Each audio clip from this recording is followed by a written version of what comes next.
how's it going? JMH guy here.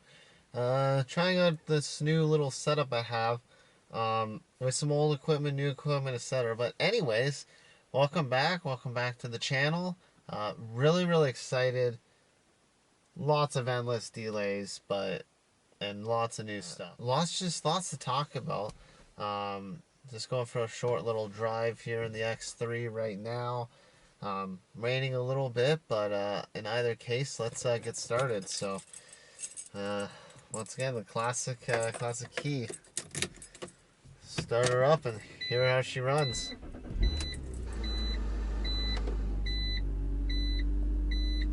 As you'd expect, lots of dash lights. Any classic BMW. It's a Sunday evening, so going out for a little Sunday drive here. Yeah, let's get rolling. Oh. So yeah, as I said, lots of new things happening. Where to start? If you watch my previous shorts, you'll know that I had a lot of issues with my starter. The X3 broke down again, wouldn't start. It was on the hoist at my work's shop for a couple weeks. Thanks for them helping me out, the guys over there. It's interesting because it's a catch-22 for me. I've said multiple times here on the channel, I want to replace this car. I'm going to replace it with this. I'm going to replace it with that. It's a catch-22 because you can either put more money into a used car, especially a German car, keeps running. It's running. It's a car. It's running. Or put it towards a new car, but you're paying a higher price. The market these days is just crazy because there's no silver bullet, really. And there's lots of different options. It's a tricky spot. Like, it's funny because I said I want to get a Maserati, I want to get an M5, I want to get a Quattroporte, a Gran Turismo. Those, amongst many other cars, are my dream vehicles. With the price of gas and everything, and the whole fixed income budget sort of stuff, I need something more reliable. So consequently, I'm looking for my daily, at least a new daily. I wanted a RAV4 CRV Honda. Great cars, all of them. But realistically, with how inflated they are, it's not going to happen. Like, they were going to be replacing entirely for this X3, but I might end up keeping this, if not selling it, and getting like a Civic for the spring and summer, and then maybe a RAV4 CRV for the winter. It's hard to say based on the budget options I have. So that's kind of where I'm at for those. Because as I said, the starter's gone. My check engine light for the first time in several years is not on the dash, because part of the starter I replaced the engine air filter, pretty much a whole overhaul of many different things. And turns out there was a lot of vacuum line leaks, which would have explained the loss of power, delayed power, and more with the X3. And thank goodness I got them changed or switched up. I have other issues with the car. Wheel speed sensors are an issue. Tire pressure monitor sensors, they're messed up. I gotta get my tires and wheels and tires swapped over eventually too. And in addition to that, what else? Of course, all the cosmetic stuff. I have issues with lots of exterior nicks, scratches, scrapes, dents, and so forth. And on top of that, interior have some ripsies.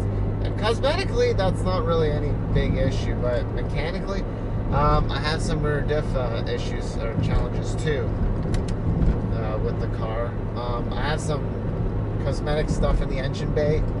The air intake box, I'm gonna have to throw a picture on here as well to show it. It's it's got some cracks and it's kind of broken when it was being repaired for the starter replacement. Essentially, it costs thousands to get it to a much better fix. It drives, that's the main thing, and it gets me to and from work, which is the biggest thing. But yeah, that's kind of why I'm looking something better for the daily. And if I'm fortunate and successful, I'd love to be able to treat myself to something fun, one of the fun cars.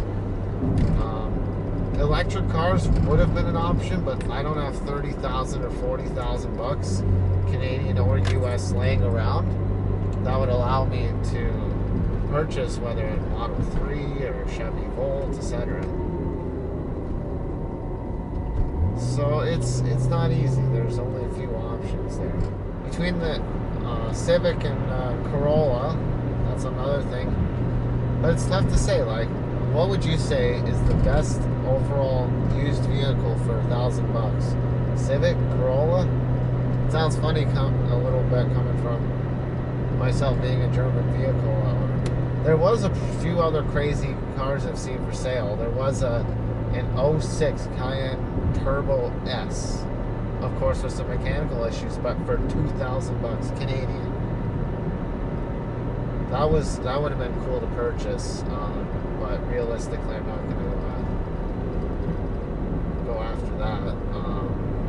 Just due to the lack of funds and, of course, the same liability issue. Even though it would have been more, but to get it fixed up would cost quite a bit of money.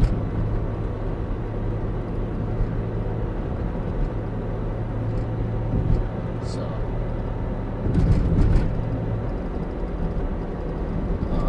that would have been cool to use or get, but it's not practical. It's hard to say. What else? Lots of other new changes happening everywhere.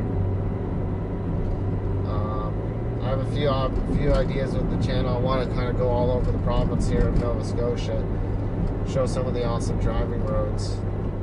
Lots of fun, really cool spots in and around everywhere here. Lots of cool cars I've seen all around here lately. Everything from 911 Turbo S's, Porsches, a few McLarens, a couple Ferraris here and there, a couple Lambos, and other really cool machines. So hope to see more of those here as the weather is just incredible. The views, the roads. I've described the good roads because there are some pretty bad ones here in the province.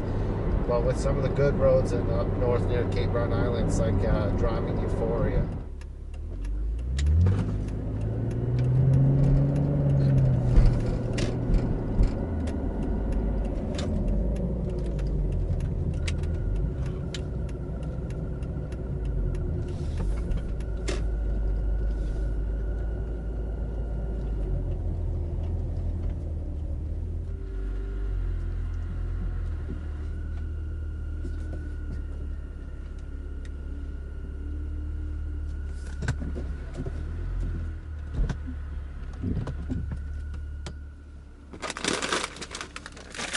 Alright, just picked up some chips for the fiance and I after this little trip into town. Alright, so now that the new setup is here, let's go through some gears. Alright, this is third gear, down to second.